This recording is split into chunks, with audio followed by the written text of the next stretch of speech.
What up guys, today we're going to be reviewing the HAVIT RGB low profile mechanical switch keyboard.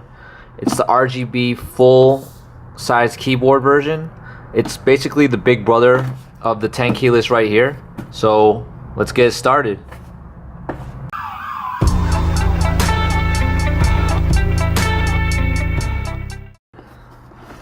Right off the bat, I'm definitely excited for this keyboard. So what we got here? Enjoy what I have. Yes, this is going to be a sweet keyboard. I'm gonna unbox here. All right, got standard packaging here. Instruction, no one reads that. Card. Whatever. Let's get that out of the way. Let's get to the meat of this. See what we got. Interesting. This is probably a micro USB similar to the other HAVIT keyboard.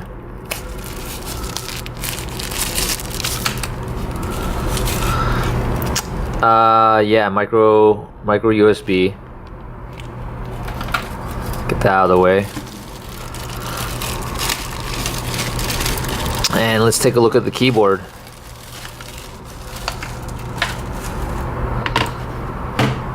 Alright, this thing is pretty slim. First impressions, it's pretty much just the full-size version of the 10 keyless one, except this one has full RGB. Yep, the same feeling, but this is where it's at. Definitely. I know 10 keyless keyboards are the trend now. They take up less space, but productivity wise, you can't beat the number pads here. Yeah, so the keys on these, man, I really like the switches. But anyways, let's get it hooked up and see how this baby shines. So yeah guys, here's the keyboard hooked up. Don't mind the flickering of the RGB lights here. That's just an effect of the camera itself. But taking a look at the keyboard hooked up, first thing I'll notice is there's not a lot of flexing in the keyboard itself. I'm actually kind of twisting it. It's pretty rigid. This back plate is aluminum, which gives it kind of a premium feel and look. However, if I feel the underside of it, it's got this cheap plastic feel on the backside, which doesn't give it that much of a premium feel. You know, the main appeal of this keyboard are the keys, right? They're low profile. For me, I'm a big fan of low profile, lower travel distance for keyboards. So it actuates pretty quick. And they use the Kailh blue switches, which is a good clone of Cherry MX Blues. So if you guys like the clicky tactile feeling of MX Blues, I would definitely give this keyboard a shot. The keys are pretty good. The only thing I don't like is like when I'm typing, the space bar has this kind of clunky sound. It might be hard to catch in the camera here, the camera's mic right here, but when I type, it's got that loud clunk sound. It doesn't have that like a satisfying click. But the RGB lights is pretty good. They're not super bright. It's kind of muted, probably because it's a dark background, but I bet if this was like all white, it'd be pretty bright. So not so bad. Next we'll see what it'll look like in low light. So yeah guys, here's the keyboard in low light, so you get a better idea of the RGB effects on the keyboard. We can go through the functions real quick.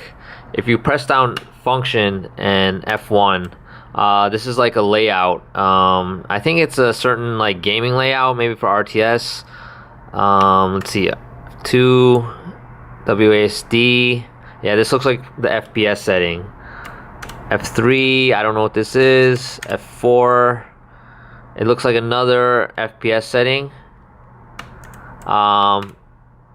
and this is another setting.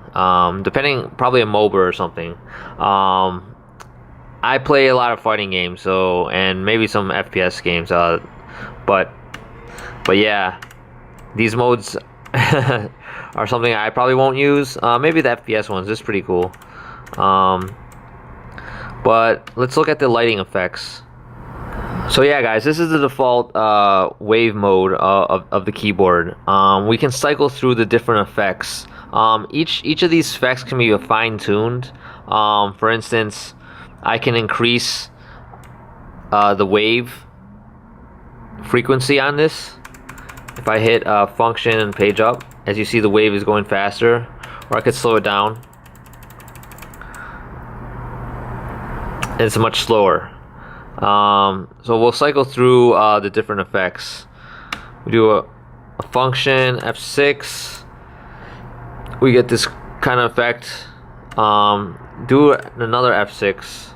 Interesting. It's a circular pattern. Yeah, I think that's the original wave.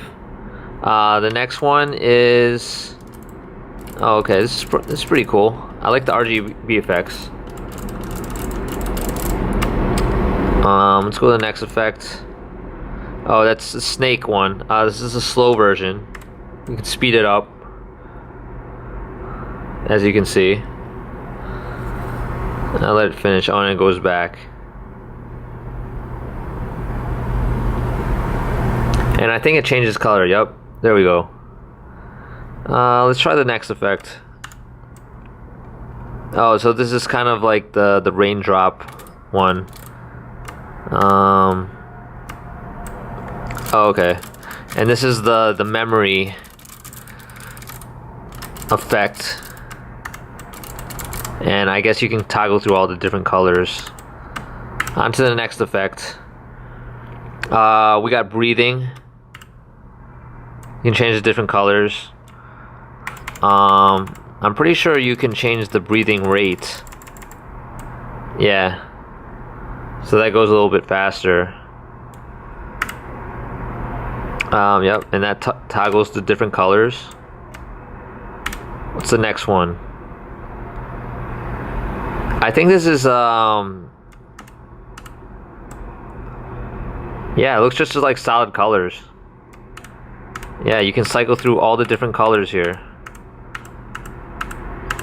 Pretty cool. And I think the last effect is not an effect. This is actually program mode. I have no idea how to use this, but as of right now, there's supposed to be a driver, programmable driver for this keyboard. Unfortunately, there are no dedicated media keys on this keyboard. The programmable driver promises to bring media keys and assignable key mapping. So I'm definitely looking forward to that. As I'm a big user of media keys, that's pretty crucial for me, as I'm constantly on Spotify and skipping tracks. Volume controls are definitely key. But yeah, I mean, overall, this keyboard it's pretty solid. I mean, the only drawback is obviously no media keys, but the low profile switches and the Kailh blue switches, which is a worthy clone of Cherry MX Blues. I would say this is a pretty solid keyboard. You can hear the typing. If you guys like blues and the tactile clicky feedback, I think you guys will be a fan of this keyboard. So if you guys like low profile and blue switches with a decent build quality with RGB lighting, there's not a lot of keyboards on the market that can match this. But anyways, this was my quick review and unboxing of the HAVIT low profile RGB mechanical full size keyboard. Until next time, I'll catch you guys later. Peace.